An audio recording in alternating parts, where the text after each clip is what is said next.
Quando a gente fala de que, a gente imediatamente associa a Lucas. Então, vocês podem ver em livros assim, ó, que 6, 20, 49. 6, 20, 49 não é de Mateus. Nunca será de Mateus. É de Lucas. As pesquisas avançaram de tal forma que se percebeu o seguinte: enquanto Lucas segue capítulo por capítulo, que Mateus quebra a ordem de que pega um trecho inicial, coloca lá atrás do evangelho dele, pega outro trecho, coloca no meio. Então, Mateus quebra a leitura de que e instaura novas leituras que ele, Mateus, quer dar, usando as mesmas palavras, as mesmas frases. Lucas não. Lucas vem em sequência. Então, prioriza-se a sequência de Lucas ao invés da sequência de Mateus. Por isso, vocês vão ver sempre evangelho que o cara citando um autor, seja ele qual for, citando capítulo e versículos, sempre virão de Lucas. Olha só que coisa linda que é essa abertura aqui. Então, ele, Jesus, ergueu os olhos para os seus discípulos e disse: bem-aventurados os mendigos. Pô, os caras ali foram categóricos, pitocói. Não são pobres, são mendigos, porque vosso é o reino de Deus. Porra, olha isso. Olha a radicalidade dessa fala. O reino de Deus é de vocês, mendigos. Jesus é um desses camponeses miseráveis que se perguntam onde está Deus, porra. Enquanto Tiberíades, Séforis, Citópolis vivem de forma anababesca, vivem em grandes casas, com mármores, com tudo de bom e do melhor, mosaicos, produtos importados. Que tem em Cafarnaum? Nada, só miséria. De cada 4 peixes que os caras pescam, 3 vão embora em imposto,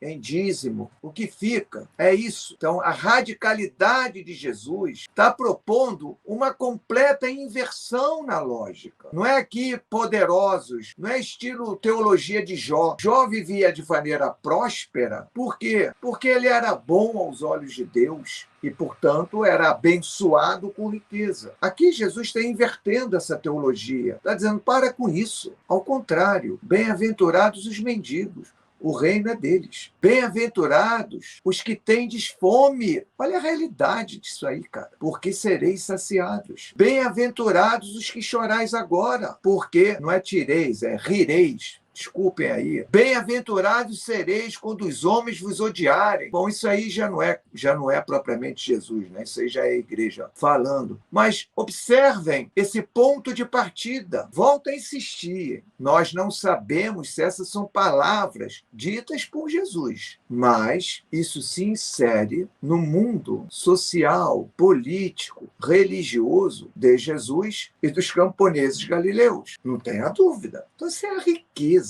de que, se você um dia imaginou que não existe, jogue as bem-aventuranças no lixo. Joguem aquilo que forma o Jesus histórico. Joguem no lixo. E no lixo vai junto tudo que a arqueologia tem produzido e encontrado sobre Galileia. O documento é hipotético? É, mas há 200 anos, gente boa tem pesquisado e produzido muito conhecimento. E essa produção de conhecimento, para aqueles que ficam falando que não existe, precisa ser, então, desconstruído. Peguem essa bibliografia, discutam essa bibliografia e mostrem a fraqueza dela. Claro, não vou ler esse texto inteiro, mas olha outros elementos constitutivos de quê? 14, 26, 27. Propondo uma renúncia ao mundo e aos laços sociais. Se alguém vem a mim e não odeia seu pai, sua mãe, sua mulher, seus filhos, seus irmãos, suas irmãs e até sua própria vida, não pode ser meu discípulo. Olha a radicalidade dessas falas. É uma outra proposta. É um outro Jesus, cara. Se a família te prende no mundo, o mundo, do jeito que está, ou a gente reinstaura isso, repensa o sentido de família, ou já era. Adotar uma vida itinerante. Isso tudo é quê? Lucas 9, 57, 60. Enquanto caminhavam, um homem lhe disse: Senhor, seguir-te-ei para onde quer que vás. Jesus replicou-lhe: as raposas têm covas, as aves do céu ninho, mas o filho do homem não tem onde reclinar a cabeça. A outro disse: segue-me. Mas ele pediu: Senhor, permita-me ir primeiro enterrar meu pai. Mas Jesus disse-lhe: deixe que os mortos enterrem seus mortos. ditos. Tu, porém, vai e anuncia o reino. Muitos desses ditos estão dialogando com ditados, com ideias que, de alguma maneira, constituem, na bacia mediterrânea, um conjunto de saber popular. Mas, independentemente disso provir ou não de Jesus, é como judeus, nos anos 50 do século I, estão lendo Jesus de Nazaré. Esse é o ponto que eu acho fascinante. Por exemplo, há ditos que entram um pouco numa década de 60, final de 50, iniciozinho de 60, que já antecede um contexto de violência, de tensão aberta. E é, obviamente, nesse momento que esses ditos vão aparecer, ditos relacionados ao Filho do Homem, essa geração. Sabei, porém, se o Senhor soubesse a que hora viria o ladrão, vigiaria, sem dúvida, e não deixaria forçar sua casa. Estai, pois, preparados, porque a hora em que não pensais, virá o Filho do Homem.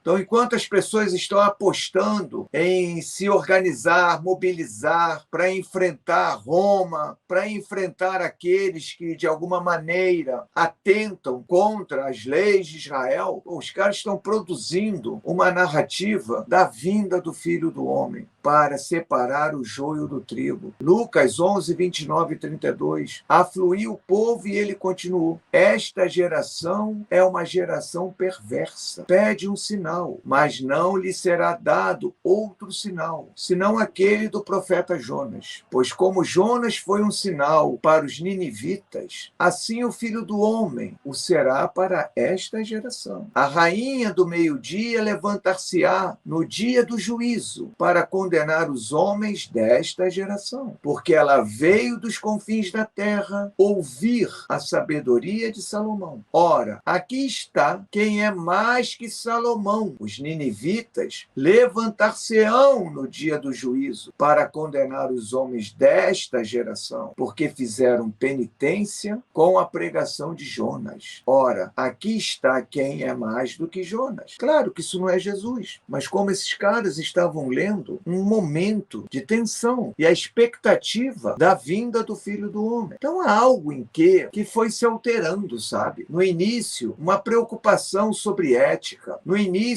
uma preocupação sobre falas sapienciais, falas advindas de um homem sábio. Mas no processo de consolidação de que começou a aparecer, devido ao contexto de época, uma ênfase muito forte na condenação a esta geração. Não é a nossa. Vocês também já sabem como eu leio um texto antigo. Nunca trago o texto para o tempo presente. Ao contrário, todo texto tem contexto. E é esse contexto que eu quero recuperar. Então, diferentemente de muitos, eu, Chevita, vou conhecer a realidade histórica por trás de cada texto para entendê-lo dentro do seu contexto de produção. Esses são ditos que vão consolidando um documento. Então, que é um documento prioritariamente produzido, pensado nos anos 50, que trazem muito de uma ambiência histórica que se aplicaria perfeitamente bem a Jesus e aos galileus, na sua imensa maioria, os camponeses. Então, observe a fase 1 aí de Jesus.